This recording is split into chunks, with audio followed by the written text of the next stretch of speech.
पिछले जन्मों के पुण्य। प्रकृत्या ऋषि का रोज का नियम था कि वह नगर से दूर जंगलों में स्थित शिव मंदिर में भगवान शिव की पूजा में लीन रहते थे।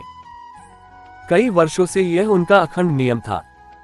उसी जंगल में एक नास्तिक डाकू अस्थिमाल का भी डेरा था। अस्थिमाल का भय आसपास के क्षेत्र में व्याप्त था। अस्थिमाल बड़ा नास्तिक था। वह मंदिरों में भी चोरी डाका से नहीं चूकता था। एक दिन अस्थिमाल की नजर प्रकृत्या ऋषि पर पड़ी। उसने सोचा ये ऋषि जंगल में छुपे मंदिर में पूजा करता है, हो न हो इसने मंदिर में काफी माल छुपाकर रखा होगा।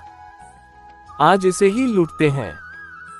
अस्थिमाल ने प्रकृत्या ऋषि से कहा कि जितना भी धन छुपाकर रखा हो चुपचाप मेरे हवाले कर दो। ऋषि उसे देखकर तनिक भी विचलित हुए बिना बोले, कैसा धन? मैं तो यहां बिना किसी लोभ के पूजा को चला आता हूं।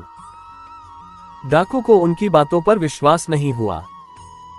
उसने क्रोध में ऋषि प्रकृत्या को जोर से धक्का मारा। ऋषि ठोकर खाकर शिवलिंग के पास जाकर गिरे और उनका सिर फट गया। रक्त की धारा फूट पड़ी।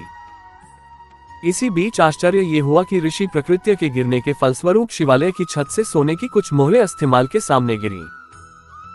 अस्थिमाल अट्टहास करते हुए बोला, तू ऋषि होकर झूठ बोलता है। झूठे ब्राह्मण, तू तो कहता था कि यहाँ कोई धन नहीं, फिर ये सोने के सिक्के कहां से गिरे?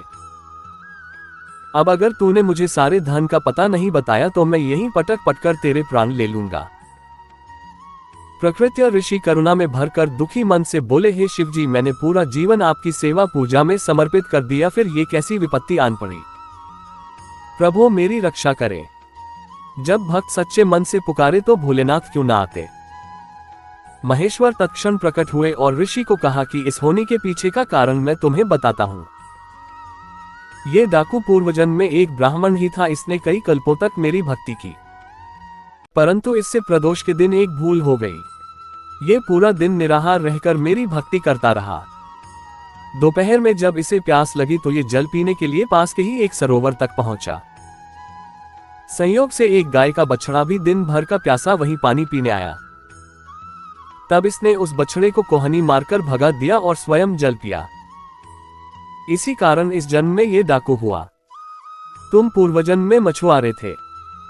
उसी सरोवर से मछलियां पकड़कर उन्हें बेचकर अपना जीवन यापन करते थे। जब तुमने उस छोटे बछड़े को निर्जल परेशान देखा तो अपने पात्र में उसके लिए थोड़ा जल लेकर आए। उस पुण्य के कारण तुम्हें ये कुल प्राप्त हुआ।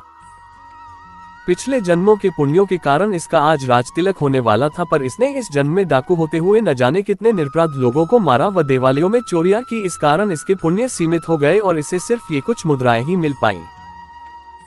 तुमने पिछले जन्म में अनगिनत मत्स्यों का आखेट किया, जिसके कारण आज का दिन तुम्हारी मृत्यु के लिए तय था, पर इस जन्म में तुम्हारे संचित पुण्यों के कारण तुम्हें मृत्यु स्पर्श नहीं कर पाए और सिर्फ ये घाव देकर लौट गई। ईश्वर वह नहीं करते जो हमें अच्छा लगता है, ईश्वर वह करते हैं जो हमारे लिए सचमुच अच्छा है। यदि आपके अच्छे कार्यों के परिणाम स्वरूप भी आपको कोई कष्ट प्राप्त हो रहा है तो समझिए कि इस तरह ईश्वर ने आपके बड़े कष्ट लिए। हमारी दृष्टि सीमित है, परंतु ईश्वर तो लोक परलोक सब देखते हैं, सबका हिसाब रखते हैं।